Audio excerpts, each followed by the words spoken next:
Vous écoutez le RTM, il est 13 heures à Bamako.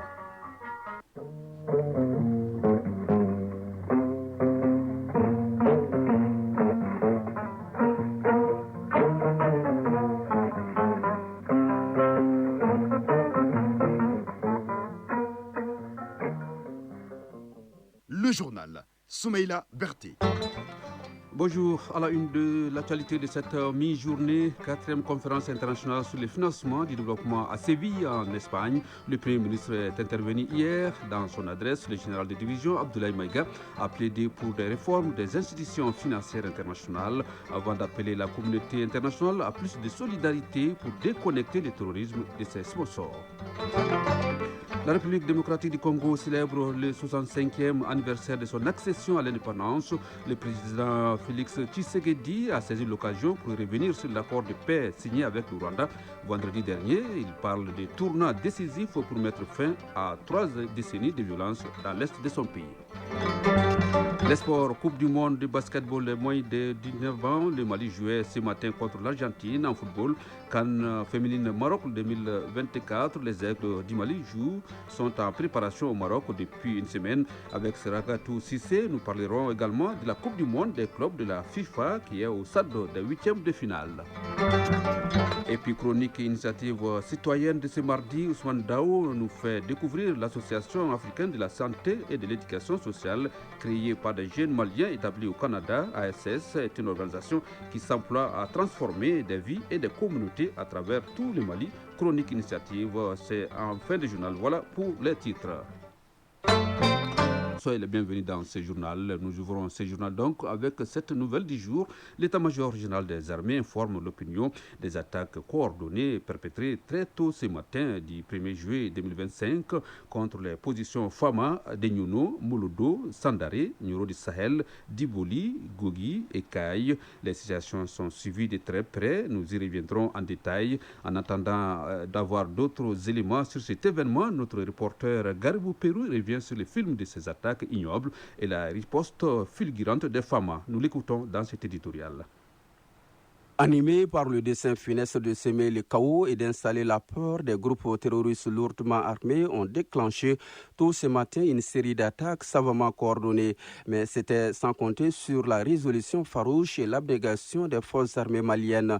Sitôt les premiers crépitements d'armes à feu entendus, les femmes se sont dressées impassibles face à la menace.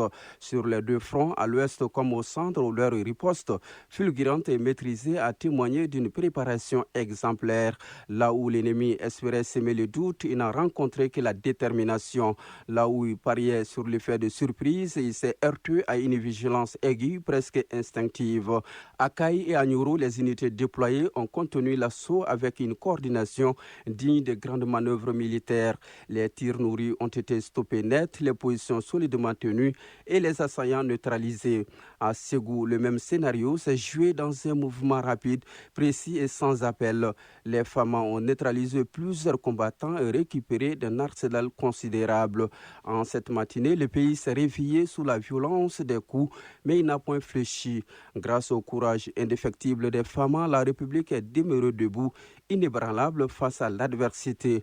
Leur bravoure, leur sang-froid et leur discipline ont métamorphosé la peur en résistance farouche et la menace en un revers cinglant infligé à l'ennemi. Ce n'est point là une simple victoire tactique, c'est un signal sans équivoque. Le Mali ne plie pas et ses défenseurs, les femmes, veillent dressés dans la poussière du péril, sentinelles fidèles d'une nation en marche. Ah oui, Garibou Pérou, la rédaction de l'actualité reviendra plus en détail sur cet événement au cours de nos prochaines éditions. Je le disais en titre, la 4e conférence internationale sur le financement du développement s'est ouverte hier à Séville, en Espagne. Le Premier ministre, le général de division Abdoulaye Maïga, représente le président de la transition à ces rendez-vous qui s'étend jusqu'au 3 juillet prochain. Dans son adresse, le chef du gouvernement a plaidé pour les réformes des institutions financières internationales. Il appelle également la communauté internationale à plus de solidarité pour déconnecter le terrorisme et de ses sponsors. Je vous propose à présent un extrait de l'intervention du Premier ministre au micro de nos envoyés spéciaux à Séville, Mamari Koné et Aliou Touré. Sous le leadership des pères fondateurs de l'AES, soucieux de promouvoir un développement endogène et souverain, plusieurs actions ont été entreprises. notamment la création d'une banque confédérale d'investissement et de développement avec une dotation initiale de 500 milliards de francs CFA, soit environ 1 milliard de dollars. En vue de fournir un financement efficace, la Confédération a épargné des investissements qui tiennent compte des priorités nationales et dans le respect de la souveraineté des États. D'autre part, est favorable à une coopération internationale, notamment sud-sud, dans les domaines de la technologie, de l'innovation, de la science, de la transformation agricole, de l'industrialisation, de la transition énergétique, etc. Enfin, la Confédération des États du Sahel plaide également pour des réformes plus hardies des institutions financières internationales et appelle la communauté internationale à faire preuve de plus de solidarité pour déconnecter le terrorisme de ses sponsors. Voilà qui est le Premier ministre, le général de division Abdoulaye Maïga, à l'instant, à la conférence internationale sur le financement du développement. Voilà qui nous conduit à l'actualité hors de nos frontières. Algérie, l'écrivain franco-algérien Boualem Sansal a été condamné en appel à 5 ans de prison ferme. La Cour d'Alger a confirmé aujourd'hui la peine prononcée en première instance Dar El Beida en novembre dernier, notamment pour atteinte à l'unité nationale. L'auteur emprisonné depuis novembre avait tenu des propos controversés sur les frontières algériennes dans un média d'extrême droite français. Ce dossier intervient sur fond de tensions diplomatiques entre Alger et Paris. Au Tchad, l'opposant et ancien Premier ministre Succès Massara a suspendu sa grève de la faim et en détention depuis le 16 mai dernier. Il a suivi des recommandations de son médecin en raison de son état de santé préoccupant, accusé notamment d'incitation à la haine et de complicité d'assassinat après les violences meurtrières de Madame Kao Massara reste sous le coup de lourdes poursuites. Samedi dernier, des militantes de son parti, les transformateurs, ont manifesté en sous-vêtements en Djamena pour exiger la libération, dénonçant la répression du pouvoir en place. Par ailleurs, le Tchad continue d'accueillir un flux massif de réfugiés soudanais. Plus de 1,2 million de personnes ont fui les violences au Darfour mais les moyens manquent cruellement. Selon le programme alimentaire mondial PAM, seulement 13% des fonds nécessaires ont été reçus cette année. Sans financement urgent, l'aide pourrait cesser dans les mois à venir, selon l'agence de l'ONU.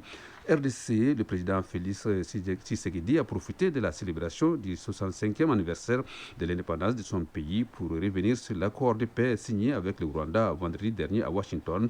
M. Tshisekedi parle d'un tournant décisif pour mettre fin à 3 décennies de violence dans l'est de son pays, tout en soulignant que cette paix reste fragile et nécessite un engagement de tous. Le chef de l'État congolais a aussi confirmé un futur accord minier avec les États-Unis, promettant que les ressources du pays profiteront au Congolais et ne seront plus jamais bradées.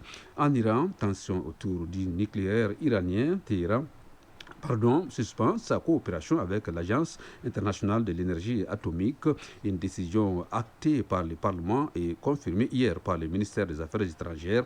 L'Iran dénonce l'inaction de l'AIA après des attaques israéliennes contre ses installations nucléaires la semaine dernière. Pendant ce temps, Donald Trump appelle à une nouvelle inspection du nucléaire iranien et les pays occidentaux exhortent l'Iran à garantir la sécurité des inspecteurs sur place. Thaïlande, la Cour constitutionnelle thaïlandaise a décidé ce mardi de suspendre le Premier ministre Paetongtarn Shinawatra, âgé de 38 ans. Elle est accusée d'avoir violé les standards éthiques de la Constitution dans la gestion d'une crise diplomatique à la frontière avec le Cambodge. Cette décision prise à une large majorité fait suite à une plainte des sénateurs conservateurs lui reprochant un manque de respect envers l'armée après un appel téléphonique privé de la première ministre rendu public à son insu. Retour à l'actualité au plan national dans quelques instants. 13h passées de 9 minutes, cela dit, un cri de cœur a été lancé par les responsables du centre de prise en charge des maladies cardiaques de l'hôpital Mère-Enfant Luxembourg. Le dernier cas opéré a été une aubaine pour interpeller la population sur l'urgence d'aider les centres afin de sauver plus de vies et allonger la durée de vie de tous les enfants. Et ils sont plus de 6000 enfants qui attendent d'avoir une opération pour des malformations au niveau du cœur. Le ministre de la Santé et du Développement social était à leur côté pour constater les faits. Le compte rendu de Awa Adama Koulibaly. Au bout d'une heure de préparation, le cœur du petit Alpha cesse de battre. Il sera redémarré quelques heures plus tard, débarrassé des 3 pathologies qui empêchent son bon fonctionnement, à savoir la communication interventriculaire, atriale et une sténose médico-VD, des anomalies diagnostiquées 2 semaines juste après sa naissance. Rokia Tunjai, mère de Alpha. Cela fait 3 ans que nous venons régulièrement pour les contrôles. C'est récemment qu'on nous a informés de l'opération. J'en suis très heureuse. 760, c'est le nombre d'interventions assurées par Dr Baba Ibrahima Diarra et son équipe, dont 54% sont des cardiopathies congénitales complexes. Colonel Assa Badialo Touré, ministre de la Santé et du Développement social. Cette intervention se fait avec une équipe 100% malienne, sans aucune aide. Quelque part, nous, on peut dire que la souveraineté sanitaire au Mali est en marche. Aujourd'hui, nous sommes à près de 800 interventions de ce genre. Quand on les fait chez les adultes, on est obligé de donner des anticoagulants et des médicaments qu'ils sont obligés de prendre à vie. Alors que quand ça se passe chez l'enfant, il grandit avec et l'organisme s'adapte et l'enfant devient un enfant quasi normal. Si des centaines d'enfants sont aujourd'hui hors de danger, des milliers sont en attente, faute de moyens. Dr Alpha Ogei, directeur du Centre hospitalier et universitaire Luxembourg. Malheureusement, le défi reste encore énorme parce qu'il y a plus de 6000 enfants qui sont sur une liste d'attente.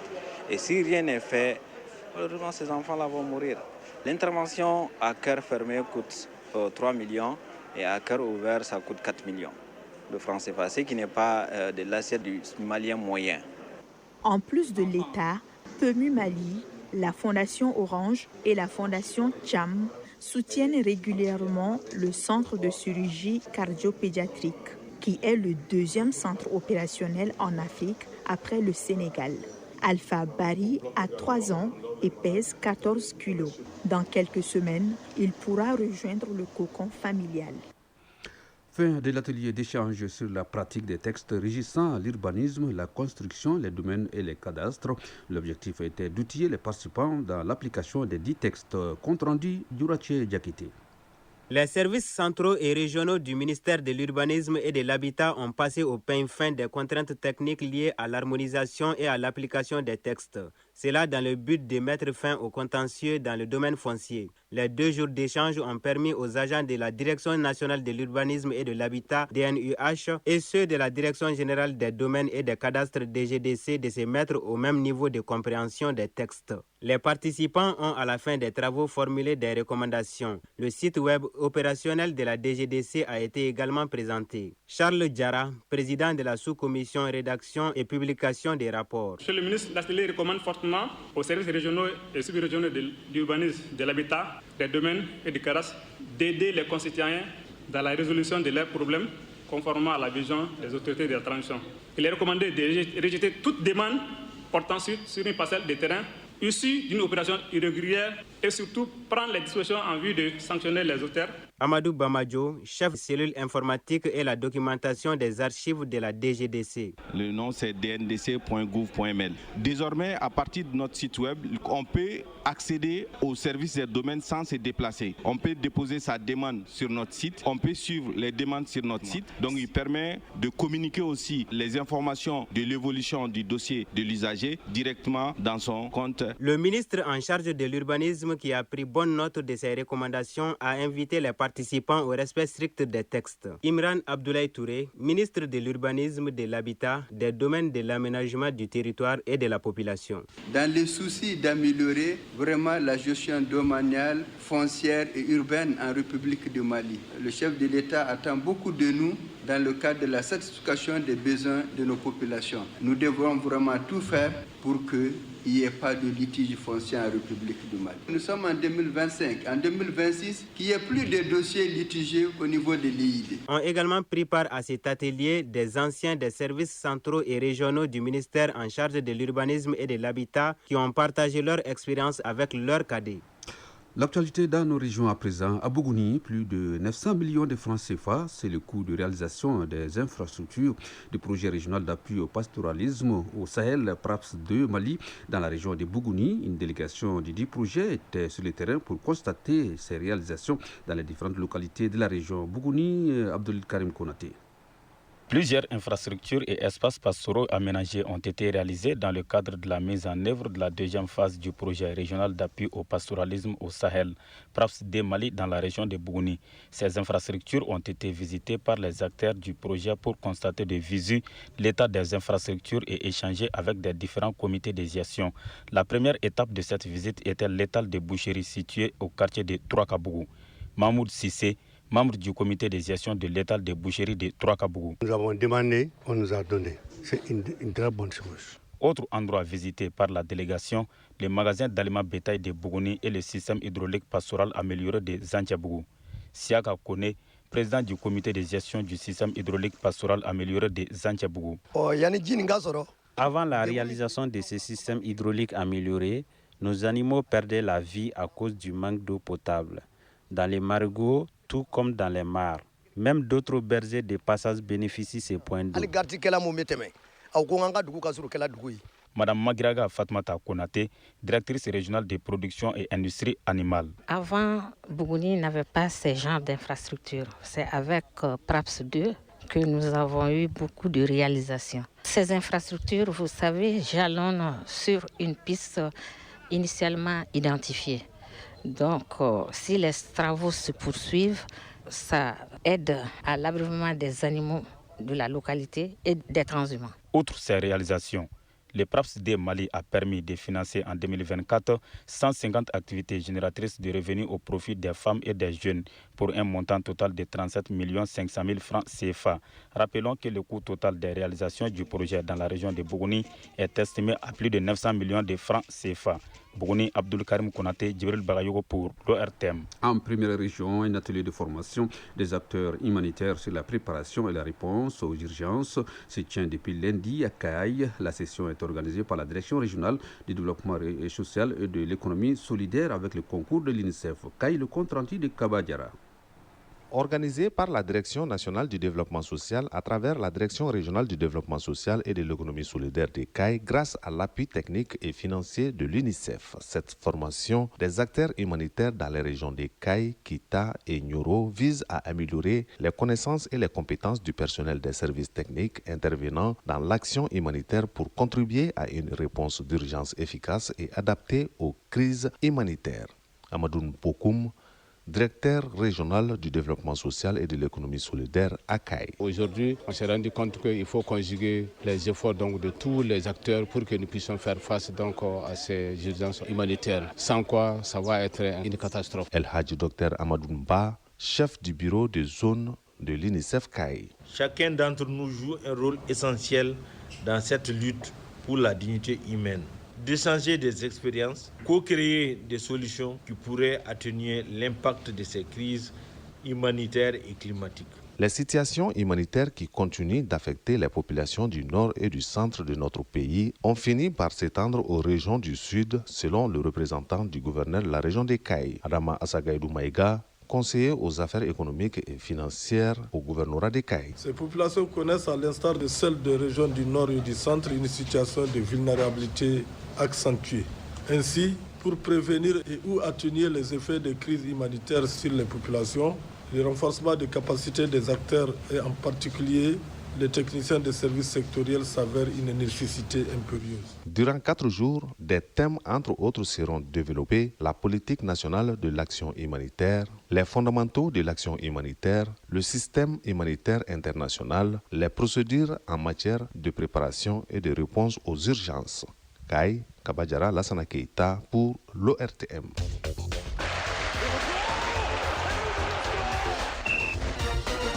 Bonjour, Seragatou Sissé. Bonjour, Soumaïla Berti. Avec vous, nous allons développer l'actualité des sports de ce journal.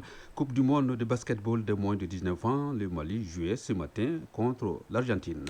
Le match est terminé, défaite des Aiglons du Mali, 75-66. C'est le deuxième revers du Mali dans ce groupe A. Les garçons de Moussa Cissé terminent à la 3e place avec 4 points. Dans l'autre rencontre du groupe, la Nouvelle-Zélande a été battue 103-97 par la Serbie. Le Mali qualifié pour la 8e de finale en tant que 3e croisera l'équipe 2e du groupe B, l'Allemagne ou le Canada. Les deux équipes s'affrontent en ce moment. On change de discipline. CAN féminine Maroc 2024. Les Aigles du Mali sont en préparation au royaume chérifien depuis une semaine. Oui, elles ajustent les pions avant la grande bataille. Hier, le Mali a livré un match amical international face à la Zambie. Score final, 1 but partout. Un bon test, a confié le sélectionneur Mohamed Salem Hussein contre la Zambie, médaillée de bronze de la dernière édition en 2022. Les Aigles joueront un ultime test ce jeudi face à une équipe locale. Après ces deux explications, le staff technique tirera les enseignements et se lancera dans la compétition à partir du 7 juillet. Le Mali, logé dans le groupe C, croisera l'Afrique du Sud, le Ghana et la Tanzanie. Nos envoyés spéciaux à la CAN seront Assa Soumaré et Oumarka Traoré. Coupe du monde des clubs de la FIFA. Les matchs des 8e de finale se poursuivent ce mardi. À 19h temps universel, le Real Madrid se mesurera à la Juventus Turin. Et à 1h du matin ce mercredi, Dortmund-Monterrey FC. Hier, les Brésiliens de Fluminense se sont qualifiés pour les quarts de finale aux dépens des Italiens de l'Inter Milan. L'autre qualification, celle des Saoudiens d'Al Hilal, 4-3 après prolongation face à Manchester City. 3 des quarts de finale sont connus: Fluminense, Al Hilal, Palmeiras, Chelsea et Paris Saint-Germain, Bayern Munich. Merci Suragat Sissé pour toutes ces informations sportives. Initiative citoyenne. Le développement par nous-mêmes. L'Association africaine de la santé et de l'éducation sociale, créée par des jeunes Maliens établis au Canada, est une organisation qui s'emploie à transformer des vies et des communautés à travers tout le Mali. Grâce à son engagement indéfectible en faveur de la santé et du bien-être social, chaque citoyen bénéficiaire a accès aux services essentiels et a la possibilité de s'épanouir. Découvrons cette association dans la chronique Initiative citoyenne du jour avec Ousmane Daou.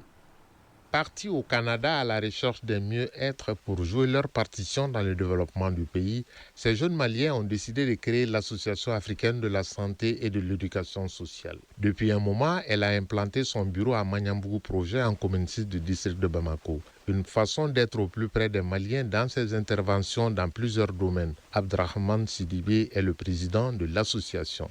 Dans le domaine de la santé, l'éducation, la nutrition et l'assainissement, et partout en Afrique. Nous, notre créneau là, c'est vraiment l'Afrique. Plus précisément, l'Afrique de l'Ouest, en tenant compte des pays de l'AES. Parce qu'on sait que les pays de l'AES traversent une période un peu difficile. On se base vraiment sur ces 3 pays-là pour le moment. Pour ce faire, l'association a organisé des remises de dons à Koulouba, en commune 3 du district de Bamako, des livres à quelques écoles de la capitale, des moustiquaires pour lutter contre le paludisme, des équipements sanitaires à l'hôpital Mali-Gavardo d'une valeur de plus de 300 millions de francs CFA pour rehausser le niveau du plateau technique de cet établissement. Justement, l'équipement des structures sanitaires est l'un des credos de l'Association africaine de la santé et de l'éducation sociale. À moyen terme, on veut équiper plus d'hôpitaux possibles. On a commencé avec l'hôpital Gavardo. On ne veut pas s'arrêter là. Notre ambition, c'est que toutes les structures sanitaires au Mali soient bien équipées. Donc quand je dis bien équipées, les structures sanitaires, on veut qu'il y ait des équipements de pointe, des équipements que les plateaux sanitaires ont besoin aussi. On ne veut plus que la population malienne se déplace à l'extérieur pour aller se soigner. Donc les familles à moindre revenu, on veut qu'ils se soignent dans nos hôpitaux sans se déplacer à l'extérieur. Se consacrer à la promotion de la santé et du bien-être social au Mali avec l'engagement pour l'amélioration des conditions de vie des Maliens, notamment les communautés vulnérables, est le but principal de l'association. Tout le monde peut apporter sa pierre dans ce pays-là pour qu'on puisse développer au niveau des volets santé, éducation, nutrition et l'assainissement. On n'a pas choisi d'être malien, on est né malien et on doit tout à ces pays-là. La moindre des choses, c'est qu'on amène aussi notre part, notre contribution. Et notre volonté le plus chère, c'est qu'au niveau gouvernement aussi, plus tard qu'on puisse travailler beaucoup avec le gouvernement malien pour rehausser tous les plateaux sanitaires Et la diaspora, je les encourage fortement à continuer vraiment à participer au changement de ce pays-là et à apporter leur pierre à la construction du nouveau Mali. En définitive, l'Association africaine de la santé et de l'éducation sociale compte sur tous les Maliens pour transformer des vies et des communautés au Mali où chaque individu a accès aux soins essentiels et à la possibilité de s'épanouir dans un Mali juste et équitable. Merci Ousmane Dao, que vous retrouverez mardi prochain, Inch'Allah, à 13h passées de 25 minutes précisément, que se referme ce journal présenté par Soumaïla Berté, mise en onde Abse Traoré, Fousséni Sissoko, mise en ligne Badji Touré, réalisation Jafar Cham, coordination éditoriale Ousmane Dao. Merci de nous avoir suivis. À 19h30 minutes, Seydou Foma sera là pour la 3e édition de Mali Actualité. Dans un instant, retrouvez Kani Keita pour les avis et communiqués. Il ne reste plus qu'à vous souhaiter un agréable après-midi. Au revoir.